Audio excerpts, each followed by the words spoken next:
Hello and welcome to Lesson 2, Understanding Products, Audience and Demographics, part of Component 1, Exploring Media Products for the Creative Media Production BTEC Technical Award, Level 1 and 2. So by this point you should have completed your media consumption diaries. Now what I want you to do is just to save them as age, gender and ethnicity. So if I'd done a profile on me, I'd be saving it as I'm 37, I'm a male and I'm white British. Once you've done that, I'd like you to upload them to the Component 1 channel under the Media Consumption Diaries folder. This is so that we can all have a look at one another's, right? Make sure that they're free of any personal data. That's really important because of data protection. But also make sure you keep the original files. Uploading them, if you've done them on hard copy, don't worry. You can just take a picture of it. Just make sure that you save that photo in the same format of age, gender and ethnicity. So once you've done that and you've got a complete folder and you've looked at that folder, what I want you to do is then start to pick out media consumption diaries that are similar in terms of age group. So if there are two 16-year-olds on there, for example, then look at them and compare them. If there are two 40-year-olds, look at theirs and then compare them to one another. All right, look at male and female media consumption. Is there any overarching difference between what products they consume? And also look at two different ethnicities, all right, two different ethnic groupings, and see what types of media they share and what they differ on. All right, what we're looking for are similarities for each group and what differences there are for each group. So is there anything that really jumps out at you and goes, actually, wow, you know, I didn't realise I consumed that much media, or 16-year-olds consume so much more media than a 40-year-old, all right? Just try and bullet point a couple of observations for each of those groups. So pause this video now, give yourself 10-15 minutes. So you should have noticed that there's a bit of a change in media consumption, all right? So you've probably noticed that young people may consume an awful lot of media, but in different ways. You might have found that your parents follow a kind of pattern, or older people follow a kind of pattern of when and where they tune into the media. You might find that different people of different ethnicities watch different types of programming, but there might be some crossover with things like soap operas like EastEnders or quiz shows, for example. And what you're starting to notice is a difference between traditional audiences and modern audiences and the way that media consumption has changed. Now we will go into this in another lesson, but that essentially makes up audience as a whole. Now when you get to this end of this lesson, there is a little bit of stretch and challenge for you. If you've understood everything within this lesson, then have a look at media institutions and how they work. See what is different between those traditional and modern audiences, and see what technology has done and how institutions have had to change to the times. But firstly, all right, we have to understand understand where we're going, and we have to understand a bit more about audience and their relation to products. So our learning outcome: understand media products, audiences and demographics. So you must be able to understand that media products appeal to a target audience. We should be able to apply how media producers use demographics to target audiences, and we could be able to support the application of demographics with evidence. So this all links to Learning Aim A of the BTEC qualification, and it's about the relation between audiences and products and how we engage with them. So what we have to understand first and foremost, right, is the media industry is a business, all right? Every business needs a product, and every product therefore needs an audience, all right? One more time, the media industry is a business, all right? It's there to make money, so that every business needs a product to sell, right? And then every product needs an audience, because if they don't, no one will buy it. Now you've started to already understand this by doing your media consumption diaries, all right? So you've started to understand that different audiences have different products that they interact with. They watch things at different times, they read things at different times, and they read different products and different magazines. So you've really started to do the audience research. And that's the role of sort of researchers and producers, is to find out whether there's an audience for their product. So what I've done to help you through this is created an audience map, alright? So if I just cover up 2 areas, so that we'll go through at a later date, what you'll notice is there are things that are left, some visual guides, okay? And these all make up demographics. Now, demographic is just a profile, alright? It's a way that you profile on an audience based on their age, gender, and socio-economic group and other interests. But the main thing to remember about it is that producers know this instinctively. They know what audience they are appealing to. They know how to construct something to talk to an audience. Although these are very stereotypical and things have changed a little bit within a modern context, the understanding of demographics is really key to understanding the relationship between a product and its target audience. So usually demographics are made up of gender, age, and whether or not you're part of a family. So if the age old adage is that you used to have 2.4 children. There used to be a soap opera many years ago, a sitcom that was called 2.4 Children, and that was the average amount of children per household within the UK. But there are lots of different types of families, so it's whether or not it appeals within that role. Are they a young professional couple, for example, that are just starting out their family journey? Or are they an older family, maybe with their kids left the nest, got grandkids, etc.? It's also including the interests of a person, right? Whether they're interested in fashion, music, health and beauty, film, TV, radio, all those kind of different interests. What are their interests and how is it shown in a product? And also where you are from in the world. You know, global films are launched globally, but the marketing that goes with them is tailored to the country it's marketed in. So if you were to look at Marvel films, for example, or films like Planet of the Apes has got a poster that is targeted towards Japanese, and if you compare that to the American theatrical release, they're vastly different, but we'll go into that at a later date. It also includes ethnicity, so whether you are black or white, etc., and also whether you are upper class, rich, middle class, or lower class. And then the last thing to consider is socio-economic scale. Right, this is just how people's jobs are. All right, what scale people are kind of paid at, what they're qualified at, and they rank them from A to E. Right, so your A groups, your high-ranking managers, are people like judges. Right, they're your head teachers. These people that have quite a lot of money, that are paid really well, and usually got a very large amount of disposable income. Then you've got socioeconomic group B. All right, B are people like me, teachers, people that work within the NHS, for example. They would all be scaled within that middle manager area. Then you've got junior managers in C1 and supervisors. They manage supermarkets, for example. They might be team leaders within a corporation. And then you've got C2. These are your skilled manual workers like carpenters, electricians, plumbers. They're meant to have less disposable income, but I've never met a poor carpenter, plumber, or electrician. So generally they work for themselves, though, although they can work for other companies and be sort of lent out. And then you've got D, which is your unskilled manual workers, and then E, which is your unemployed and low income.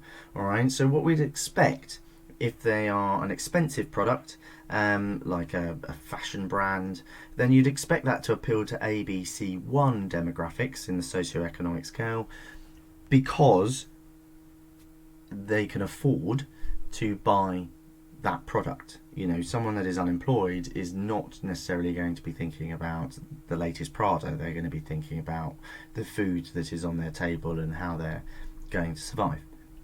So all of that makes up demographics, and it forms something called a target audience. And this is basically the audience that the product is aimed at. All right, so every media company is a business. Remember, they need to make money.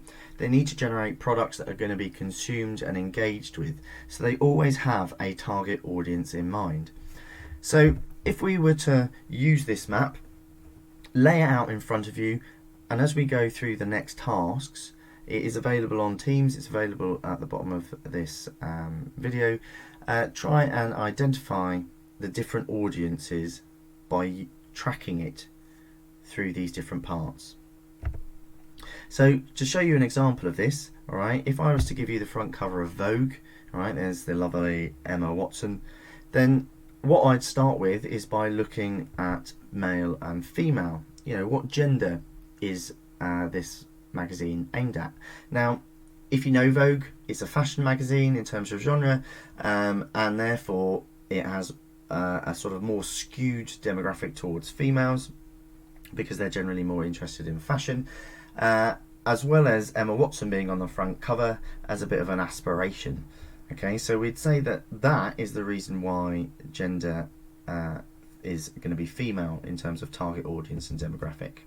So if we look at the age, well, Emma Watson currently is 29, so therefore she would appeal to people that are around it, maybe 25 to 39 years old. You know, you can kind of approximate it.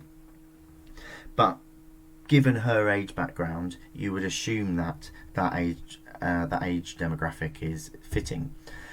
You'd also think about family. Well, if you have a family, you might not necessarily be able to buy Vogue if you've got other things that you need to look after, putting food into your mouths, for example.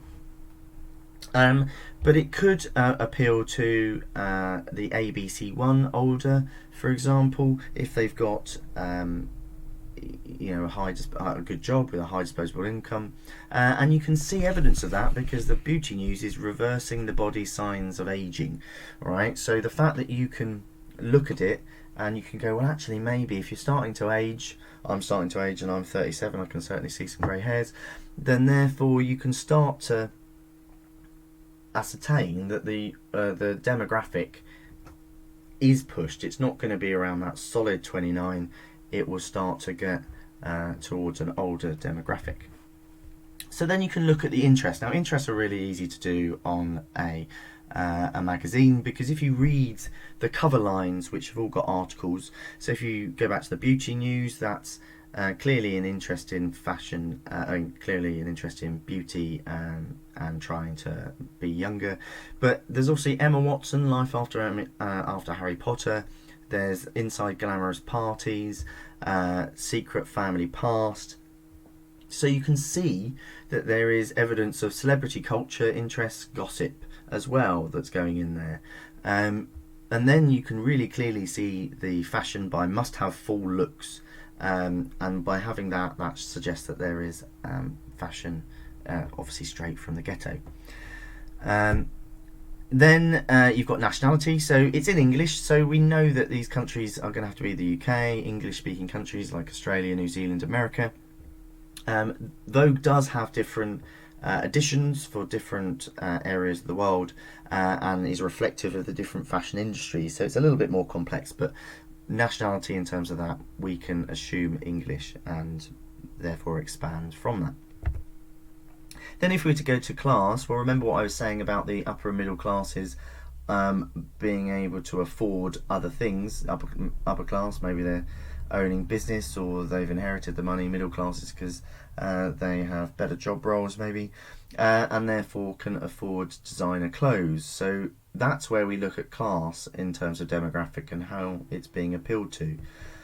If we look at ethnicity, well, the central image, so that is Emma Watson, is of a white female. So we can assume, remember this is all stereotypical, that it is going to be more of white females that are going to be influenced into buying the magazine. It's not to say that Vogue doesn't have black models on their front covers, however they have kind of had a bit of stick for pushing a certain image. However, the new editor of Vogue is black, so I think his plan is to start some real diversification in terms of Vogue and offering up different types of fashion. So we'll see and how that changes. But then we also look at that socioeconomic group. All right. Now we know ABC1 categories have higher than normal disposable income, and therefore will spend it on fashion and makeup, and therefore that will appeal to them. The C2, D, and E socioeconomic group are going to be a little bit more tight. They're not going to be able to afford a magazine that costs you, £4. Right, four quid could buy you a meal or a pint down the pub. Again, this is all very stereotypical, but that's how you're going to do it. And what I want you to do is look at these these five products. So there's a Bollywood movie, there's Frozen 2, Call of Duty, the 10 o'clock news, and the Heineken advert. And what I want you to fill in is start to apply that knowledge that we've just gone through. So first of all, identify your gender, age, and ethnicity of each of those products in those columns. If you've got that and you're going to start to push yourself, look at and start to think about the position in the family. Do they have a family? Do they have an older family? Is it grandparents? Is it people with lots of children? Is it not a lot of children? Is it traditional families? Is it a non-traditional family? Think about the target audience's interests. So what is the product trying to suggest? So if you look at the Heineken advert, for example, it's clearly focused around Halloween. All right, so Halloween might be a particular interest. They like dressing up and going out. What nationality and class? All right, then you really want to push yourself to try and understand that socioeconomic grouping, that A, B, C1, C2, D, and E classification of job profiles. And if you can, try and push yourself to that socio-economic group, right? Really try and push yourself to understand it. So this task should probably take you about 30 minutes when you start to really go into detail. Remember, support it with some evidence. I've just done some basic ones here, but in the examples that I showed you, I went through a few that I'd supported it with why I felt it was that way it was and why it appealed to that target audience. So pause it now, give yourself about 30 minutes to complete the task. So well done. I hope you've completed it, and if you've struggled, don't worry. We can always review it in later, and hopefully as we build, we can go through things better and in a more comprehensive way. But make sure once you've finished that you save your PowerPoint and upload it to either Show My Homework or Teams. And make sure you save it as your name and audience profiling. If you're still struggling, then there is some websites that you can look at. The BBC offers Bite Size, and they've got a guide to audience and target audiences and demographics. So you can click onto there, and they've got a bit more information. Remember the stretch and challenge task. The link to it is in the description below. If you've really understood this and go, yeah, I've got that, then start to try and look at media institutions and how they work and understand why media consumption has changed. We will go through that in more lessons to come, but it's a good start to just sort of to try and expand your knowledge. Well, I hope you've enjoyed the lesson and you've learned something, and see you next time.